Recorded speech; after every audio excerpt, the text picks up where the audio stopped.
Welcome to Post-Traumatic Thriving, where we explore life's toughest issues, along with the art, science, and stories of resilience. Please be advised that our guests share their raw stories of addiction, abuse, crime, and tragedy, along with tips to survive and thrive. And now, here are our hosts, Dr.RandallBell and Tanya Brown. Welcome back to Post-Traumatic Thriving. I am Dr. RandallBell. Tanya Brown cannot be with us with this episode, so we want to thank Mel for stepping in. Mel's our producer and a Disney voiceover artist. So, hi, everybody. Welcome. Thanks for your voiceover skills and being here. And Wes Geer, you just shared your story. To kind of quickly recap, the way I followed it was, we've spent a couple hours together in the prior episodes, but you grew up, you were born in Fullerton, your parents split up, and you mentioned that you learned later about that. I want to kind of get into what that kind of looked like with kind of healing from that childhood trauma. You're bouncing around to the East Coast, West Coast, back to the West Coast. You start, hanging out with the, in the parking lot doing pot, and then that grew into, other drugs. You kind of discover guitar. You're playing the guitar. You find out, hey, I really kind of like this. You stick with it. And, and then you're playing, in LA and around, and then you start touring with your own band and, kind of off and on with data entry skills. And then, it's kind of data entry, virtual homelessness, drugs, playing gigs, making some money. And then, you get into meditation and $10,000 checks showing up out of nowhere. That's kind of cool. And then, after years, the word gets out that, hey, you've cleaned up your act. You found AA. Korn calls you. That's major league. I mean, we're talking big bands there. And after 10 years, you start playing with them. They try you out a little bit, and then you tour dozens of countries, 60 or so different countries of touring, which is crazy. And then their old guitarist comes back, and then you create Rock 2 Recovery.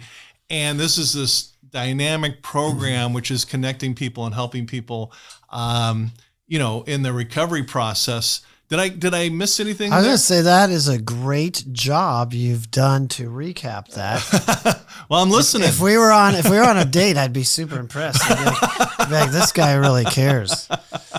So let's unpack some of this for a few minutes and start with, this question of, you're sitting here today, obviously a sober adult who's had some crazy success, and you're running these recovery programs. If you could magically go back in time and talk to that 14-year-old kid in the El Toro High School parking lots, smoking pot, what would you want to say to that kid or other kids out there that are listening that are kind of in that spot in their lives?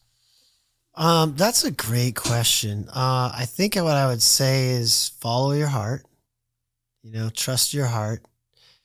Know that you're loved, and everything's gonna be okay. I think I had a big problem with not feeling loved. Is just it'd probably be it. Follow your heart and know that you're loved. Awesome.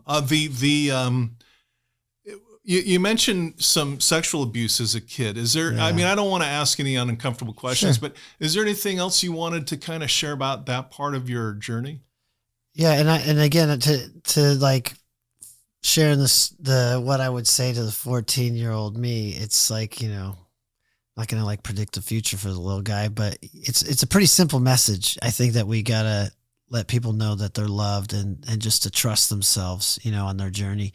As far as the sexual stuff, wait, what was the question about the sexual stuff? Well, I mean, is there just any more of that advice you would give to your younger self, or advice to others that are like finding themselves in that trauma right now, or dealing with the aftermath of that kind of thing? Any kind of pearls of wisdom? Yeah, I would say in general that trauma doesn't have to be beaten up by a gang of 20 people. Trauma doesn't have to mean that your dad beat you. You know, trauma happens to all of us when we're hurt emotionally, and it's part of life. So it's important that we understand what it is. Because I think so many people don't realize that trauma can be very simple things where nobody really hurts you technically or intentionally. And the other thing I would share is like with sexual trauma and all those kinds of things is like the stuff that we don't want to face. That's the most scary stuff to face, is the stuff that will give us the greatest freedom and the greatest personal evolution, you know. And usually the stuff that hurts the most or is most scary is that's usually the sign of like, that's where we need to go. And I think we want to understand that whatever you've experienced, you know, it doesn't make you bad, especially in the realm of sex, because so often we feel like we've done something wrong or something like that. But it's so important that we realize it doesn't make us bad, you know, and that we're not alone. What we know now is that, like, whatever you've been through, there's a lot of people been through that same thing just like you. And so I think it's important for us to allow people to meet us where we're at and know it's okay to open up and get help. Yeah. Yeah. And you said something that I swear we run into each other 20 years from now. I'm going to say, I remember you said that our measure of success, it can be measured in large part to the extent we're willing to have uncomfortable conversations. You said it better than me. Your success will be determined by how many uncomfortable conversations you're willing to have. Yeah. I wish I wrote that. I didn't. I'm glad I remembered it. And, you know, that's really the key to life, right? So many of us shut down. We don't want to talk about something. We don't want to ask for the job. We don't want to ask for the sale. We don't want to talk to the therapist. We don't want to fight. And that's really what we have to do. You know what I mean? The other version is like, you know, we miss every shot we don't take, you know? Yeah. Yeah. And by the way, do you remember who did say that? No, but thank you.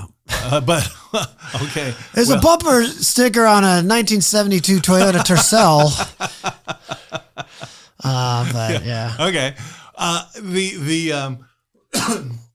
Excuse me. The other question I got for you in kind of unpacking all this is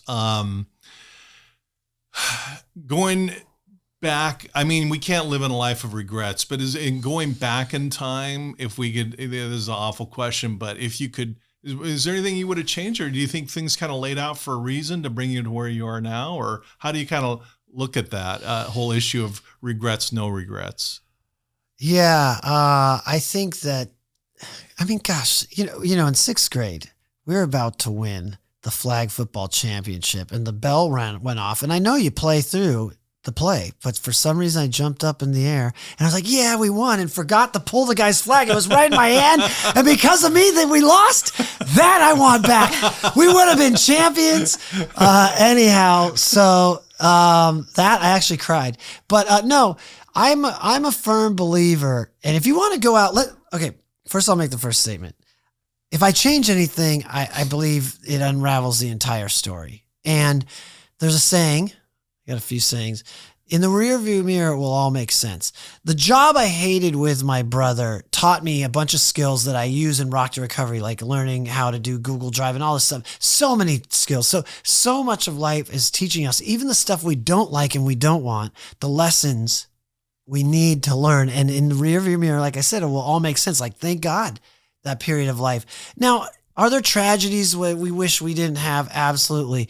There will be always the extreme examples, but I also kind of been buying into this thing that's kind of the next level from what I was saying in terms of you have to be a little more out there. But we choose to come here and incarnate, and we choose to have the lessons that we're going to have for our own soul ascension. And some people maybe believe in that stuff, but some people don't. But I'm like, I believe that, you know. But nonetheless, you know, what we learn is that for example, my addiction and struggles are the shining white light that I can help other people with. So whatever you've experienced, when we learn that our job is to bring our beautiful divine spirit into the community in the best way possible, then whatever you've gone through that sucks is how you're going to help somebody else. Yeah. And that to me is something I call the vortex of radness. It's when I can bring my gifts and help you, and I see you elated, elevated, whatever, and then that reflects back to me, and then we're sharing this kind of in a vortex kind of way. Yeah, I think that's one of the great secrets of life is that we think we're helping someone else out by rendering service. We always get more out of what than anything we're giving away. It seems the way it really works. Yeah, I heard somebody say last night, I think, to give is to receive. Oh, I like that too. To give is to receive. Yeah, and that's what AA was founded on. Yeah, you feel shitty, your life sucks. Go help somebody else, and you're going to feel a little bit better about yourself, you know? Yeah. So to the folks out there who are saying, hey, I really am connecting with this. Seek help. Well, no, I mean, that's what I love about this podcast is that, by college age, I think the statistic is 68 to 85% of all college age kids have been through a trauma. And yet what I find inspiring are people that have been through the meat grinder of life and then come out the other end and not only put it back together, they put it back and they're doing something crazy remarkable, which, you're kind of an example of that. The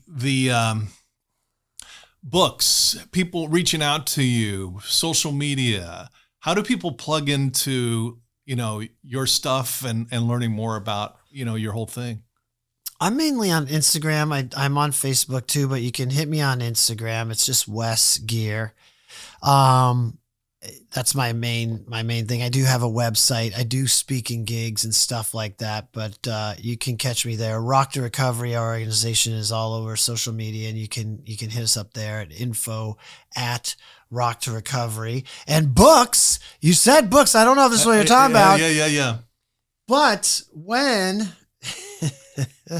here's what happened. I started having the success in rehabs going, has anybody seen what's going on in this room? I just had 10 miserable junkies that are now elated. How do we document that? So I got together with Constance Scharf, PhD, who PhD in, I always forget what it is, but basically ancillary services and how they make better outcomes for various forms of treatment. We have 18 vignettes in here of people it's called Rock to Recovery, Music as a Catalyst for Human Transformation.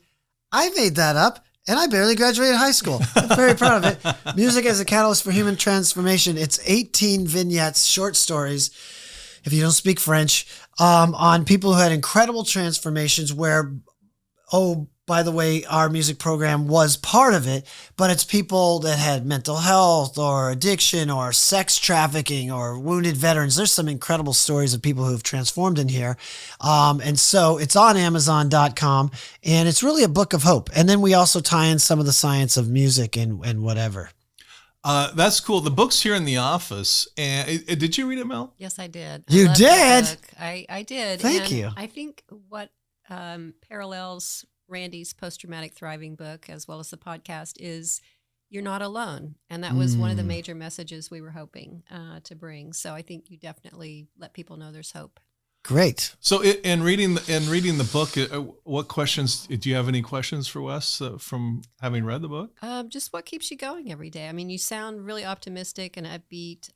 You probably should have your own podcast, Wes. Thank you. I mean, there's a lot of people out there that love content and hearing real stories about real people, but life's not perfect. We have ups and downs. What keeps you going? Yeah, right now I have some stuff I'm trying to do in the business world that freaks me out. Sometimes I become like catatonic, where I feel like I'm so overwhelmed and I have this list of things to do, and I'm like, I can't even do anything. I just freeze.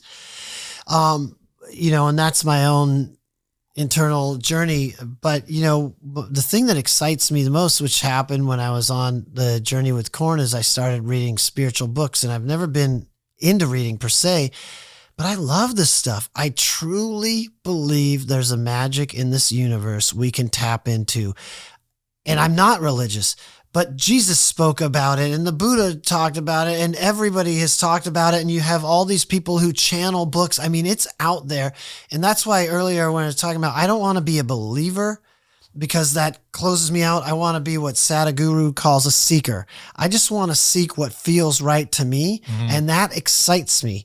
And when I get into that excitement, like the law of attraction, Abraham Hicks, Paul Selig, who channels, I mean, if you go out there, there's people who will literally channel right in front of you. Paul Selig was an atheist and he started channeling books like verbatim that don't need to be edited.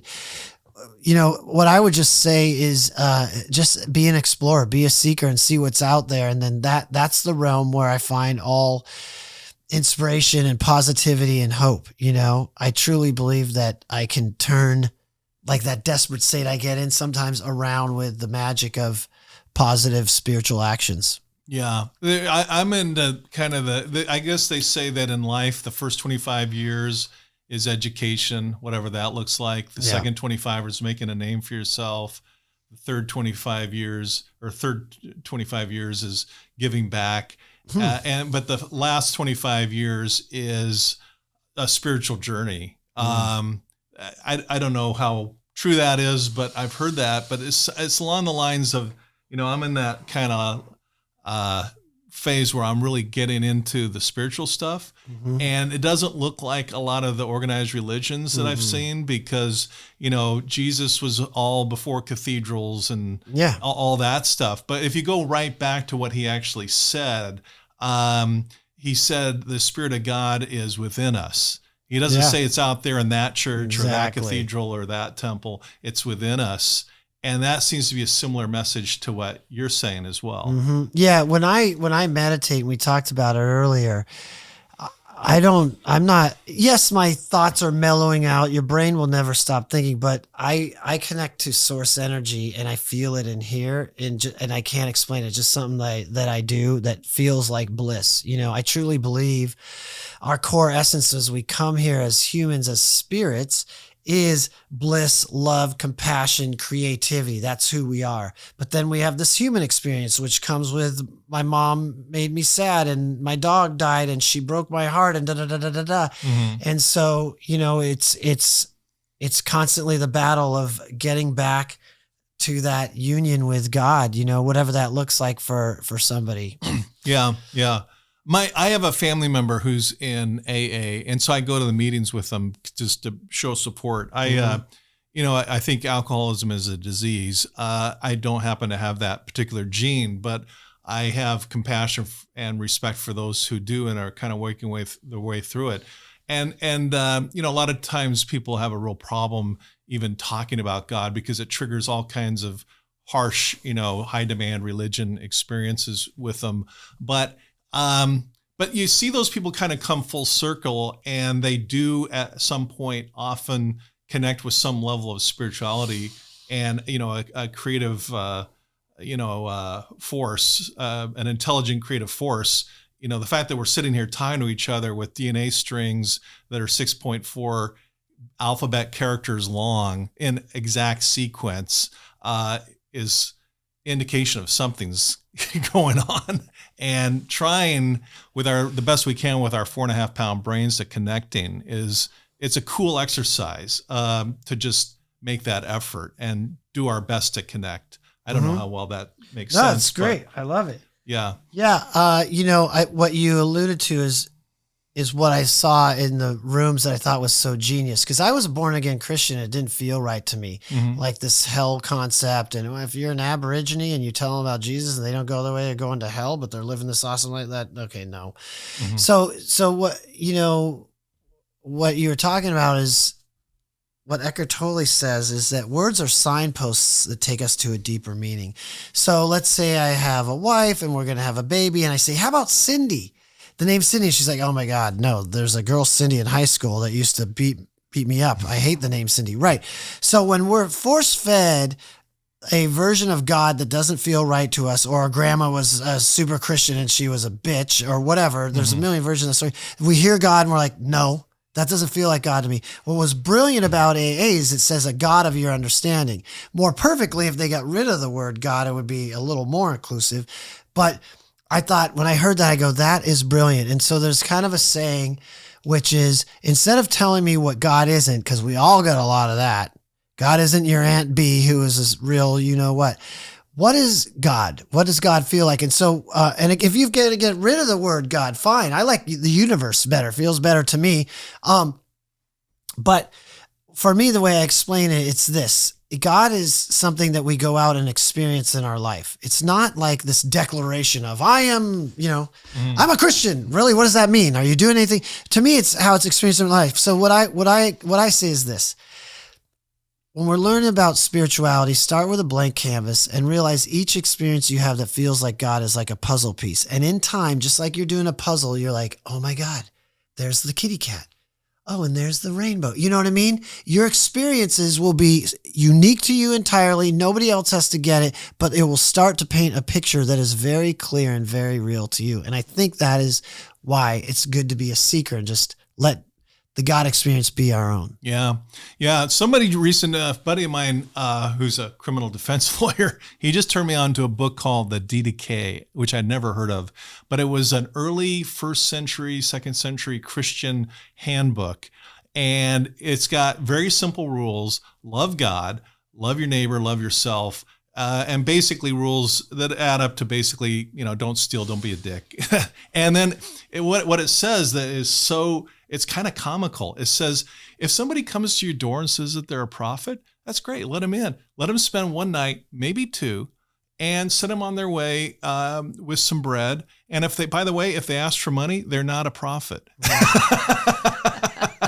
And there's no talk of churches or cathedrals. It's just basically people sitting down like we are right now, talking about the best we can of our spiritual journeys. And that was it. It wasn't any more complicated than that. It's sad to see something so cool and simple, just loaded up with sugar and lard and flour and to the point where that apple's no longer recognizable as an apple because it's been there's so much garbage added into it where it's like junk food spirituality or religion. Yeah. And it's just important to kind of go back to that essence and that it's not complicated. In fact, these conversations were so simple that the shepherds who had no education, they got it. And that's really kind of where I'm landing is just a very simple version of just sitting around with people saying, hey, what do you think about this? I like that. What do you think about that? I don't know. Mm-hmm. And just kind of respecting each other's journeys. I think that's kind of cool. And that's what I'm gaining from our conversations and what you're kind of sharing. Mel, anything else? Oh, just an observation of all the guests that we've had on the podcast. I would say every guest in this third and final Thrive stage, they all talk about their discovery of their God as they know it. Mm-hmm. Whether they grew up with church and religion or not, it just comes as part of that self-love, self-discovery, recovery process. Mm-hmm. So it's just kind of an interesting phenomenon. Mm-hmm. That is interesting. But a very important part of moving forward in a positive way. Yeah. I mean, it's like, could all these people that say they found God and get something positive out of it, on and on and on through ANs in every culture. And that's one thing I loved about touring the world is you go to Bali or Kuala Lumpur or whatever, and you see man's journey to try to understand, connect, and honor God. And it all looks different everywhere, but it's all kind of the same. Yeah. And so could all of them be wrong? And there's a great saying too, which is like, I'd rather go through life believing in God and be wrong than go through life not believing in God and be wrong. I like that too. That's beautiful.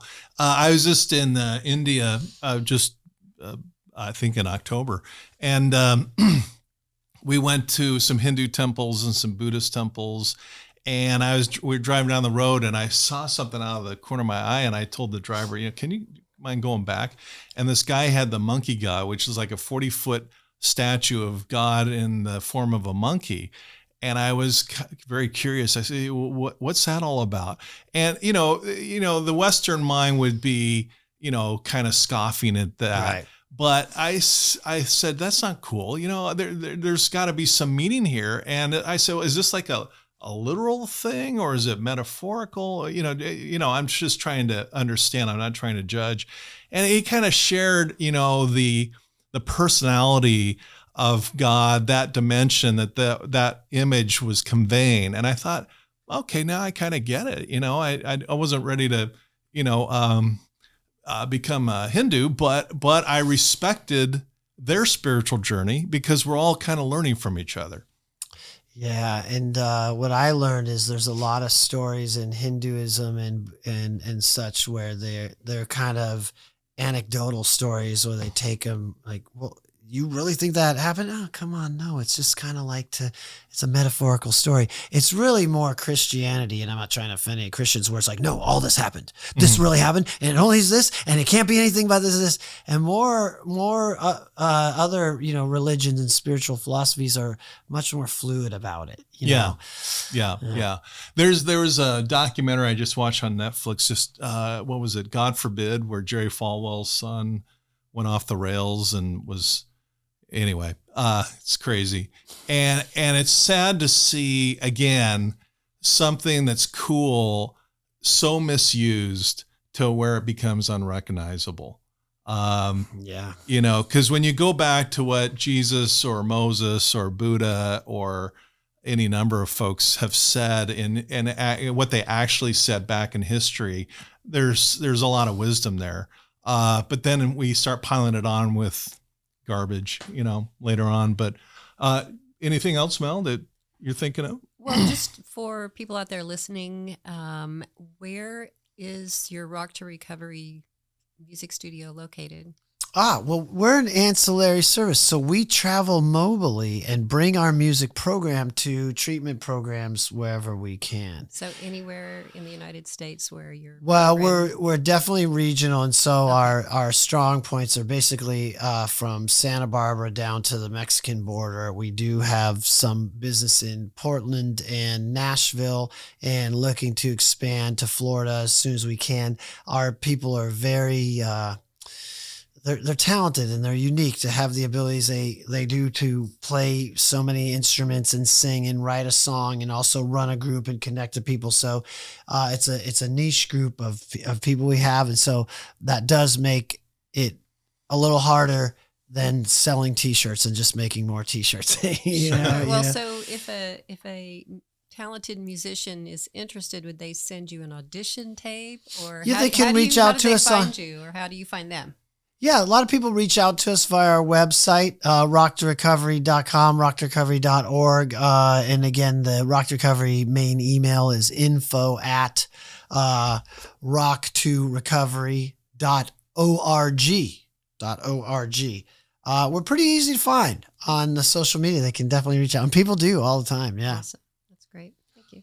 I'm going to ask you one last question, but first I want to just say thanks for being for being here. Thanks for being so generous with your time. I mentioned to you, I wrote a book. This is Leo Fender. So cool. This is signed by Mrs. Leo Fender, who's passed away. And I had the privilege of writing that with Mrs. Fender. It's all about Leo Fender's journey. I get this. It's written to me. Well, yeah, but her signatures on the next page are so back. But oh, wow. Yeah. Look, there you are. Wow, you're cool, dude. I don't know. She's cool, and cool. it was a privilege to work with it. And then here's Bell. Look at that. So dope. And then here's the book, Post-Traumatic Thriving. It just got released this month. Very nice, by RandallBell, PhD. I wonder who that is. Ooh. That's very cool. Thank you so much. Well, thank you. And I'm just going to ask one last question. We'll call it a wrap. And to somebody who's out there struggling with trauma, you've had some just absolute gold standard, platinum standard experiences. What's your final word to people that are, back in when you were in your 20s or teens, just going through something? What's your final bit of advice to these folks? Yeah, I would just say you're not alone.